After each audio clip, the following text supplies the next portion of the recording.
कुछ दिनों पहले वित्त मंत्री निर्मला सीतारमण ने 2023-24 के बजट की घोषणा की थी और बजट के कंसेप्चुअल फ्रेमवर्क और उसकी दिशा पर गौर करते हुए यह स्पष्ट रूप से दिखाई दे रहा है कि सरकार ने 7 प्राथमिकताओं से निपटने के लिए व्यापक दृष्टिकोण और दीर्घकालीन योजनाएं बनाई हैं, जिसमें inclusive development, growth power, financial sector, green growth, infrastructure and investment ऐसे क्षेत्र शामिल हैं। दूसरी ओर आपने देखा कि कृषि क्षेत्र को इस बजट से क्या मिला, देखा कि स्वास्थ्य क्षेत्र को क्या मिला, आपने देखा कि महिलाओं, वरिष्ठ नागरिकों और 5 करोड़ से अधिक कमाने वालों को भी क्या मिला। आपके अलावा आपने देखा कि इस बजट में बाकी सभी को कुछ ना कुछ मिला है। तो आइए 10 ऐसी प्रमुख चीज़ों को देखते हैं आपके पर्सनल फाइनेंस की प्लानिंग को जो प्रभावित कर सकती है। अपनी बात की शुरुआत में वित्त मंत्री द्वारा किए गए आयकर में छूट का बड़े ऐलान से करता हूँ। यह ऐलान मध्यवर्गीय लोगों के लिए एक बड़ी राहत साबित हो सकता है। पिछले 8 साल से लोग आयकर से छूट की मांग कर रहे थे, जिसकी सौगात आखिरकार लोगों को मिल गई। अब आपको न्यू टैक्स रिजीम में 7 लाख तक की इनकम पर कोई टैक्स नहीं देना है। इससे पहले सेक्शन 87A के तहत रिबेट 5 लाख रुपए तक की थी, अब इसे बढ़ाकर के 7 लाख रुपए कर दिया है। इसलिए यदि आपकी आय 7 लाख रुपए से कम है और नई कर व्यवस्था का ऑप्शन चुन रहे हैं तो आपको टैक्स पे करने की आवश्यकता नहीं है। सेक्शन 87A के तहत मिलने वाले रिबेट की अमाउंट को न्यू टैक्स रिजीम के तहत बदल दिया है। 7 लाख रुपए तक की टैक्सेबल इनकम वाले रेसिडेंशियल इंडिविजुअल को 25,000 रुपए तक की टैक्स रिबेट मिलेगी। जहाँ तक ओल्ड रिजीम की बात है, ये पहले की तरह है, यानी 5 लाख रुपए तक की आय के लिए आपको 12,500 रुपए की छूट मिल जाएगी, रिबेट मिल जाएगी।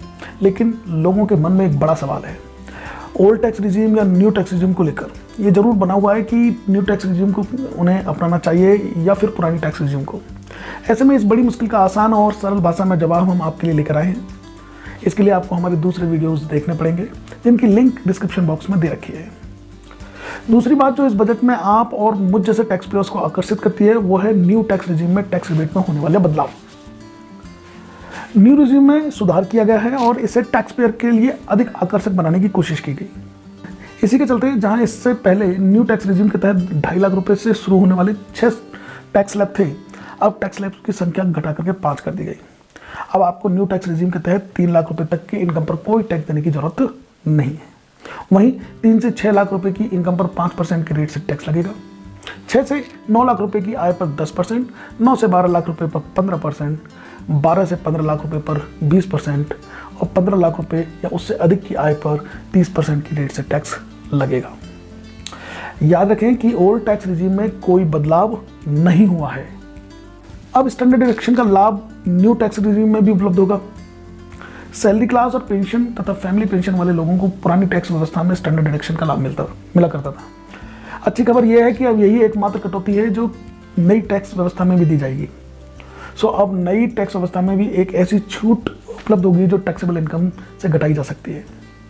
सेक्शन 16 के तहत दी जाने वाली स्टैंडर्ड डिडक्शन 50,000 रुपए की फ्लैट डिडक्शन है। इसमें सैलरीड पर्सन और पेंशनर आंख बंद करके अपनी टैक्सेबल इनकम में से 50,000 रुपए का फ्लैट डिडक्शन ले सकते हैं। पहले लाभ उन लोगों को मिलता था जिन्होंने ओल्ड रिजीम का ऑप्शन चुना था। हालांकि 1 अप्रैल 2023 से 50,000 रुपए की स्टैंडर्ड डिडक्शन का लाभ न्यू रिजीम पर भी लागू रहेगा। ये बजट सालाना 5 करोड़ से अधिक कमाने वाले लोगों के लिए भी बहुत कुछ अच्छा साबित हुआ। जहां इन लोगों पर बजट से पहले 50 लाख रुपए से 1 करोड़ रुपए के बीच की आय पर 10% सरचार्ज लगता था। 1 करोड़ रुपए से 2 करोड़ रुपए तक की आय पर 15% सरचार्ज लगता था। 2 करोड़ से 5 करोड़ रुपए की आय पर 25% और 5 करोड़ से अधिक इनकम पर 37% सरचार्ज लगता था। इस बजट में न्यू टैक्स रिजीम के तहत 37% सरचार्ज को खत्म कर दिया गया है। अब 2 करोड़ से अधिक की आय पर 1 अप्रैल से टैक्स पर केवल 25% टैक्स ही लगाया जाएगा। इसके कारण इफेक्टिव टैक्स रेट पहले जहां 42.74% हुआ करता था, अब घट करके 39% हो गया है। याद रखें कि ओल्ड टैक्स रिजीम में कोई बदलाव नहीं हुआ है। देश की महिलाओं को सशक्त बनाने के लिए महिला सम्मान बचत प्रमाण पत्र one time small saving scheme शुरू की गई। इसे 31 मार्च 2025 तक 2 साल की अवधि के लिए उपलब्ध कराया गया है। महिलाएं या बालिकाएं इस योजना में 2 लाख रुपए तक की निवेश कर सकती हैं। जमा की अवधि 2 साल होगी और इसमें 7.55% निश्चित ब्याज दर होने वाली है। पार्शियल विड्रॉवल की सुविधा भी उपलब्ध है। हालांकि इस स्कीम के कारण कितना धन गवर्नमेंट के पास आएगा इसका अनुमान लगाना अभी संभव नहीं है, लेकिन योजना के विवरण, उसके प्रोसीजर पे अभी काम किया जाना बाकी।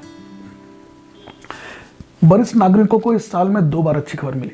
पहला, इस साल की शुरुआत में स्मॉल सेविंग स्कीम पर ब्याज की दर में वृद्धि। दूसरा, सीनियर सिटीजन सेविंग स्कीम की सीमा को दोगुना कर दिया, जिससे सीनियर सिटीजन्स को पूरी तरह से डिपॉजिट लिमिट को इन्वेस्ट करने पर इंटरेस्ट से होने वाली अपनी इनकम में लगभग 100% की वृद्धि करने की अनुमति दी गई। वर्तमान में सीनियर सिटीजन सेविंग स्कीम के लिए मैक्सिमम लिमिट 15 लाख रुपए, अब इसे बढ़ा करके 30 लाख रुपए कर दिया गया है। मुझे लगता है कि ये सीनियर सिटीजन के लिए एक बड़ा बूस्टर साबित होगा। अगला पॉइंट उन लोगों के लिए जो टैक्स बेनिफिट की तुलना में capital protection, risk free investment, regular monthly income और हाई इंटरेस्ट रेट को इंपॉर्टेंस देते हैं। हमेशा से एक अच्छे विकल्प के रूप में आता रहा है post office monthly income scheme में इन्वेस्ट करने की करंट लिमिट इंडिविजुअल अकाउंट के लिए 4.5 लाख रुपए है और जॉइंट अकाउंट के लिए 9 लाख रुपए है। अब यह लिमिट बढ़ा करके 9 लाख और 15 लाख रुपए कर दी गई है। इसके द्वारा आप मान सकते हैं कि इंडिविजुअल अकाउंट की दर में वृद्धि के साथ जॉइंट अकाउंट में लगभग 18 लाख रुपए जो पहले की लिमिट से दोगुना होने चाहिए थे। हालांकि सरकार ने इसे 15 लाख रुपए तक लिमिट कर दिया, लेकिन फिर भी मुझे लगता है कि एक शानदार कदम है, क्योंकि ये कई इन्वेस्टर्स के लिए एक बड़ी राहत है जो इस तरह की सरकारी सुरक्षित और निश्चित आय वाले उत्पादों पर भरोसा करते हैं। अब सेक्शन 54 और सेक्शन 54F एग्जम्पशन लिमिट सीमित कर दी गई है। सेक्शन 54 और 54 के तहत इससे पहले ऐसी कोई अमाउंट बेस्ड लिमिट नहीं थी। ये देखा गया कि high net worth assessees section 54 और 54F में मिलने वाली LTC की एग्जम्पशन का यूज करके एक्सक्लूसिव एक्सपेंसिव रेजिडेंशियल हाउसेज को खरीदकर भारी डिडक्शन क्लेम करते हैं। ये इन सेक्शंस के प्राइमरी ऑब्जेक्टिव को ही, जो कि हाउसिंग की भारी कमी को कम करना और हाउसिंग बिल्डिंग एक्टिविटी की गति देना, इनको ही विफल कर रहे हैं। इसे रोकने के लिए सेक्शन 54 और 54F के तहत मैक्सिमम एग्जम्पशन की लिमिट 10 करोड़ रुपए तक कर दी गई है। ये प्रोविजन किया गया है कि यदि खरीदी गई नई प्रॉपर्टी की कॉस्ट 10 करोड़ से अधिक है तो ऐसी प्रॉपर्टी की कॉस्ट 10 करोड़ रुपए मान ली जाएगी। इससे दोनों सेक्शंस के तहत एग्जम्पशन 10 करोड़ रुपए तक सीमित हो जाएगी। यदि आप EPF में विड्रॉ करते हैं और विड्रॉवल अमाउंट 50,000 से अधिक है और आपने 5 साल से कम तक काम किया है तो ये विड्रॉवल TDS को अट्रैक्ट करता है। पहले EPF विड्रॉवल पर अगर आप पैन नंबर नहीं देते थे तो TDS 30% था, अब इसे घटा करके 20% कर दिया गया है। Leave encashment limit increase to 25 lakh. आम बजट 2023 में सरकार ने निजी कर्मचारियों को बड़ी राहत देते हुए लीव इनकैशमेंट में छूट की सीमा 3 लाख रुपए से बढ़ा करके 25 लाख रुपए कर दी। यहाँ ये जानना जरूरी है कि लीव इनकैशमेंट क्या होता है। सरकारी और निजी सेक्टर में काम करने वाले सैलरीड एम्प्लॉयड को काम करने के दौरान छुट्टियाँ मिलती हैं।